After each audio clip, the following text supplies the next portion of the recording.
मतदान केंद्रों पर सुरक्षा के पूरे इंतजाम है। देखिए हमारे संवाददाता चेतन सेठ की ये रिपोर्ट। बुधनी और विजयपुर विधानसभा सीट पर उपचुनाव हो रहे हैं। दोनों ही विधानसभा सीटों पर सुबह 7 बजे से मतदान की प्रक्रिया शुरू हो गई। मेरी मौजूदगी इस वक्त बुधनी में है और बुधनी में मतदान केंद्र पर मैं मौजूद हूं, जहां पर लगभग 604 मतदाता अपने मतदान का उपयोग करते हुए नजर आएंगे। लोकतंत्र का पर्व बड़ा अहम माना जाता है और जब यहां से शिवराज सिंह चौहान ने इस्तीफा दिया था, उसके बाद उपचुनाव हुए थे। बीजेपी की ओर से रमाकांत भार्गव को चुनावी मैदान में उतारा गया है, वहीं कांग्रेस की ओर से राजकुमार पटेल को चुनावी मैदान में उतारा गया है। पूरी तैयारियां, सुरक्षा के पूरे इंतजाम कर लिए गए हैं। सुबह 7 बजे का वक्त है और जब मतदान की प्रक्रिया शुरू हो गई, मेरे साथ बातचीत करने के लिए मतदाता भी मौजूद हैं। अम्मा, मन में क्या चल रहा था इस बार जो है आप वोट डालने के लिए पहुंचे हैं? वोट डाले, जो अपनी गरीबी देख रहा है बस। और क्या क्या मुद्दे हैं इस बार? अब देखते हैं क्या होता है। एक साल पहले भी वोट डालने आए थे, फिर अब उपचुनाव, फिर एक साल बाद फिर वोट डालने पहुंचे हो। पहुंचे ना, आए हम हर बार डाल रहे। क्या कुछ मुद्दे हैं? हमारे गांव में कोई समस्या नहीं। काम वाम हो रहे हैं? कुछ नहीं। कुछ नहीं हो रहा? कुछ नहीं हो रहा। विकास के नाम पे वोट डालने आए हो बस। हाँ साहब, क्या है मन में इस बार? कुछ नहीं, परिवर्तन का है साल, विकास नहीं हो रहा है। हम छोटे गरीब गांव से आए, नए परा से। आओ जरा आप भी आओ। और कुछ नहीं ज्यादा। क्या क्या मुद्दे हैं विकास के अलावा? अरे बेरोजगारों रोजगार मिले, और जैसे सड़क पड़क गांव में पानी की व्यवस्था नहीं है हमारे में, स्कूल की व्यवस्था भी नहीं है ठीक, जर्जर हो रहा है स्कूल भी। और हमारे यहाँ एक स्टाफ डैम बना था, हमारे गांव की रास्ता रुक गई उससे, तो वो बहुत बड़ी समस्या है। और मजदूरी करने के लिए हमें उस पार जाना पड़ता है, ये समस्या है हमारी। बिल्कुल, विकास के नाम पर वोट करने के लिए मतदाता पहुंचे हैं। जिस तरीके से कांग्रेस यहाँ पर दावा कर रही है कि कांग्रेस की स्थिति साफ है, बीजेपी भी दावा कर रही है कि उनकी स्थिति मजबूत है, लेकिन साफ तौर पर कहा जाए, देखिए मतदाताओं की भीड़, बुजुर्ग मतदाता भी यहाँ पर पहुंचे हैं। आने जाने का जो सिलसिला है वो लगातार जारी है। बातचीत करेंगे कि आखिरकार किस तरीके से मन में चल रहा था। अम्मा, वोट डाल दिया? वोट डाल दिया? वोट डाल दो। हाँ डाल दो सर। क्या है इस बार मुद्दे? कुछ नहीं, मुद्दे बढ़िया हैं सर। क्या नाम पे वोट दिया? विकास के नाम पे या क्या मुद्दे? विकास के नाम पे दिया सर। विकास हो रहा है क्षेत्र में? जी, विकास हो रहा है सर। देखिए, सभी मतदाताओं के अपने अपने विचार हैं। किन्हीं के इलाकों में विकास हो रहा है, किन्हीं के इलाकों में विकास नहीं हो रहा। कांग्रेस यहाँ पर दावा करती नजर आ रही कि उनकी स्थिति साफ है, बीजेपी भी इस बात का दावा कर रही कि उनकी स्थिति मजबूत है। लेकिन साफ तौर पर कहा जा सकता है कि अब तक यहाँ पर शिवराज सिंह चौहान चुनावी मैदान में थे, लेकिन इस बार कुछ अलग है। वो नहीं, उनकी जगह रमाकांत भार्गव चुनावी मैदान में है। लेकिन आखिरकार जनता के मन में क्या है, ये तमाम सवाल हैं और इन तमाम सवालों का जवाब आज ईवीएम में कैद होगा। सुबह 7 बजे से शाम 6 बजे तक मतदान चलना है और 23 तारीख को ईवीएम का पिटारा खुलेगा, जब इस बात का खुलासा होगा कि आखिरकार जनता के मन में क्या था और उसने किस प्रत्याशी पर अपना मोहर लगाई। वीडियो जर्नलिस्ट अजय कटियार के साथ चेतन सेठ।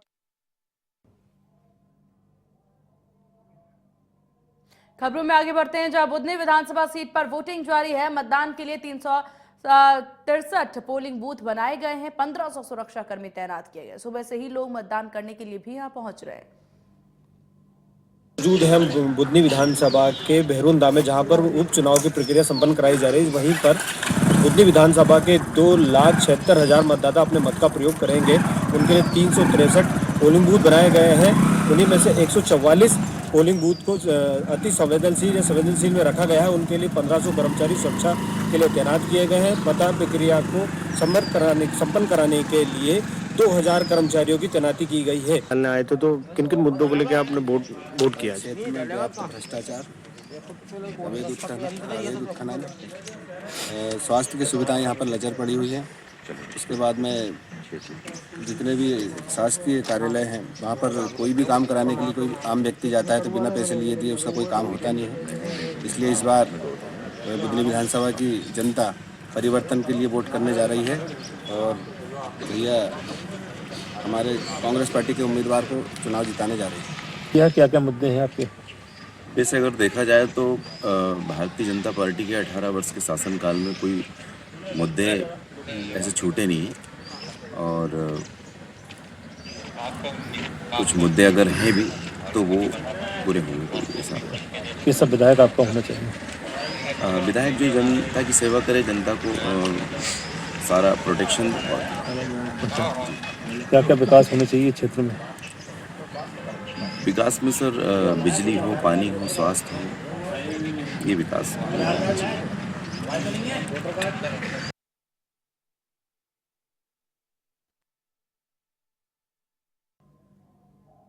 चलिए खबरों में आगे बढ़ते हैं। मध्य प्रदेश में 2 विधानसभा सीटों और विजयपुर और बुधनी में उपचुनाव के लिए वोटिंग जारी है। मतदान शाम 7 बजे तक चलेगा। मुख्य मुकाबला भाजपा और कांग्रेस के बीच है। बुधनी में भाजपा से रमाकांत भार्गव और कांग्रेस के राजकुमार पटेल प्रत्याशी हैं। वहीं विजयपुर में भाजपा ने मंत्री रामनिवास रावत और कांग्रेस ने मुकेश मल्होत्रा को उम्मीदवार बनाया। विजयपुर में कुल 11 और बुधनी में 20 प्रत्याशी मैदान में हैं। दोनों सीटों पर 5,22,000 मतदाता हैं। रायपुर दक्षिण विधानसभा उपचुनाव के लिए 30 प्रत्याशी मैदान में हैं। सुबह से ही लोग मतदान केंद्र पहुंचने लगे हैं।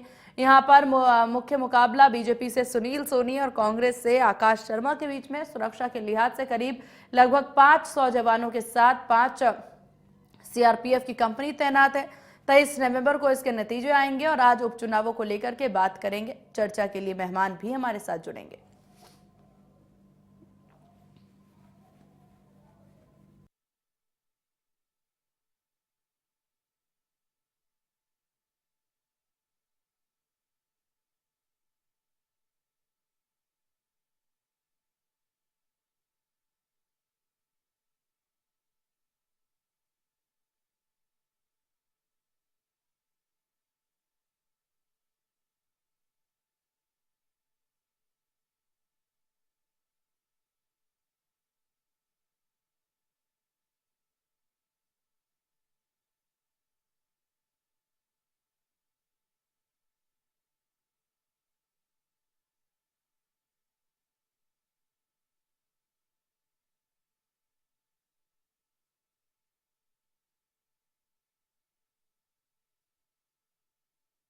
तो करेंगे इस पर चर्चा, लेकिन उससे पहले यहाँ से सीधे आपको लिए चलते हैं जसपुर, जहां पर केंद्रीय मंत्री मनसुख मांडविया कर रहे हैं सभा को संबोधित।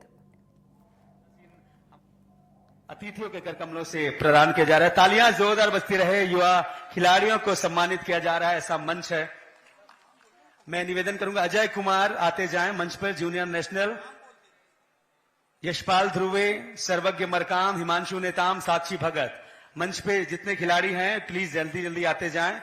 इसके पश्चात कुमारी किरण पिस्दा, नीलिमा खाखा, प्रियंका कुमारी राज, मानसी मरकाम, नैना धाकर, प्रांशु प्रिया, आकांक्षा रानी, प्रतीक बड़ा, प्रिंसी कुजूर, आप सभी आमंत्रित हैं। जितने खिलाड़ी जिनका नाम अनाउंस किया गया है प्लीज जल्दी आते जाएं। मधु सिद्धार्थ, संदीप ठाकुर इसके पश्चात तैयार रहेंगे, जल्दी से आते जाएंगे मंच पर। स्मिता कुजूर, रिया खलको, निवेदन